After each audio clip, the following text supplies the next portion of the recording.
Hello friend, तो finally Iran और Israel की सीज फायर के न्यूज़ के चलते मार्केट ने आज अपना एक मल्टीपल टाइम रेजिस्टेंस जो 25,200 का था उसको ब्रेक किया। लेकिन आज के वीडियो में हम बात करेंगे सेफ हेवन की, जो कि है गोल्ड। तो हमने देखा कि गोल्ड ने एक मैसिव रैली दिखाई है पिछले 2 साल के अंदर, और मार्केट को ही नहीं, निफ्टी को ही नहीं, सारी कमोडिटीज को भी आउट परफॉर्म किया है गोल्ड ने। तो पिछले 2 साल के अंदर गोल्ड ने 95% का अपसाइड दिखाया है, जहां अक्टूबर 22 के अंदर गोल्ड 50,000 पर 10 ग्राम्स था। आज गोल्ड 1 लाख के ऊपर तक के रेट दिखाए मार्केट की अनसर्टेनिटी के चलते, और स्पेसिफिकली 1,02,000 तक गोल्ड गया। और जैसे ही सीज फायर के न्यूज़ आई तो सेफ हेवन में गिरावट दिखी और अब गोल्ड 97,000 के पास में ट्रेड कर रहा है। तो आइए देखते हैं नीचे गोल्ड में क्यों एक गिरावट नजर आ रही है अब, और क्या गोल्ड 91,000 तक के रेट दिखा सकता है आने वाले दिनों के अंदर। और अगर 91,000 तक रेट गोल्ड के आए तो वो एक बहुत ही अच्छा रेट होएगा अकोमोडेशन के लिए, क्योंकि पूरे वर्ल्ड में सेंट्रल बैंक्स जो गोल्ड परचेज कर रहे थे वो एक रिकॉर्ड हाई रेट पे हैं। यूएस के ट्रेड वॉर के चलते, रेसिप्रोकल टैक्स के चलते मार्केट्स के अंदर अनसर्टेनिटी चल रही है, जो कि अभी एक पॉज लगा है, लेकिन वो अभी रिजॉल्व नहीं हुई है। लेकिन इसकी वजह से जितने भी सेंट्रल बैंक्स हैं उन्होंने गोल्ड के अंदर मैसिव परचेस किया हुआ है। और एक WGC की सर्वे की माने तो अगले 12 महीने तक सेंट्रल बैंक्स गोल्ड के अंदर अपनी बाय कंटिन्यू रखेंगे, क्योंकि ग्लोबल मार्केट्स के अंदर अनसर्टेनिटी है, क्योंकि evolving geopolitical and macro economic dynamics change हो रहे हैं, जिसकी वजह से सेफ हेवन के अंदर सेंट्रल बैंक्स अपना रिजर्व बढ़ा रहे हैं। अब क्विकली बात करते हैं क्या गोल्ड 91,000 तक आएगा। तो आइए गोल्ड के चार्ट्स पे देखते हैं। तो देखिए हमारे सामने गोल्ड का चार्ट खुला है। तो ये पॉइंट था अक्टूबर 22 का, जहाँ पे गोल्ड अराउंड 48,980 की प्राइस पे था फॉर 10 ग्राम्स।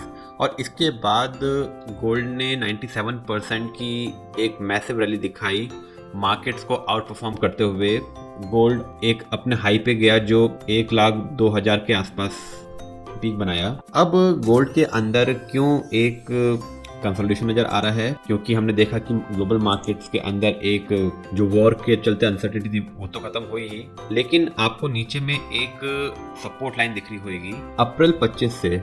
ये एक सपोर्ट लाइन थी जो गोल्ड के प्राइसेस को एक सपोर्ट दे रही थी, जिसने अप्रैल के अंदर इसको सपोर्ट दिया, फिर मई के अंदर सपोर्ट दिया। अब कल की डेट में जैसे ही सीज फायर की न्यूज़ आई तो गोल्ड फिर से गिरा और इसी पॉइंट पे सपोर्ट ले रहा है। अब क्योंकि गोल्ड एक मैसिव रैली दिखा चुका है पिछले 2 साल के अंदर, और निफ्टी जो काफी टाइम से एक कंसोलिडेशन के फेज में था, फाइनली उसने आज 25,200 की रेंज को ब्रेकआउट करके उस पर क्लोजिंग दी है। अब पॉसिबिलिटी नजर आती है कि मार्केट्स एक रैली दिखाने की कोशिश करेंगे, और जैसे ही मार्केट रैली दिखाने की कोशिश करेंगे, जो पैसा है कुछ कमोडिटी से निकल के मार्केट की तरफ जाने की कोशिश करेगा। और जब ऐसा होता है तो गोल्ड के प्राइसेस, क्योंकि net amount of money in the market constant है, वो या तो with in markets, with in countries flow करता है या विद इन कमोडिटीज फ्लो करता है।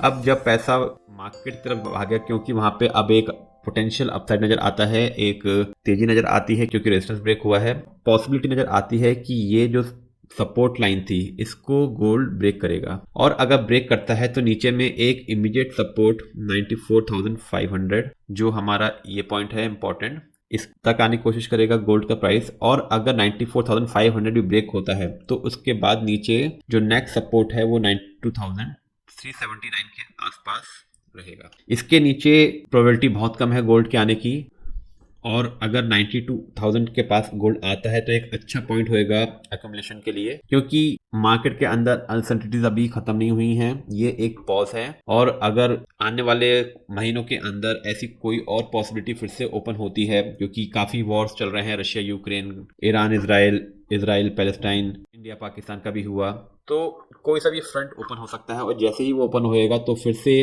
पैसा सेफ हेवन की तरफ जाने की कोशिश करेगा मार्केट से, और वहां से गोल्ड प्राइसेस एक अपसाइड दिखाने की कोशिश कर सकते हैं। ये लाइन सपोर्ट लाइन टूटी तो नीचे में आपको 2 लेवल्स मॉनिटर करना है, 94,500 और 92,379।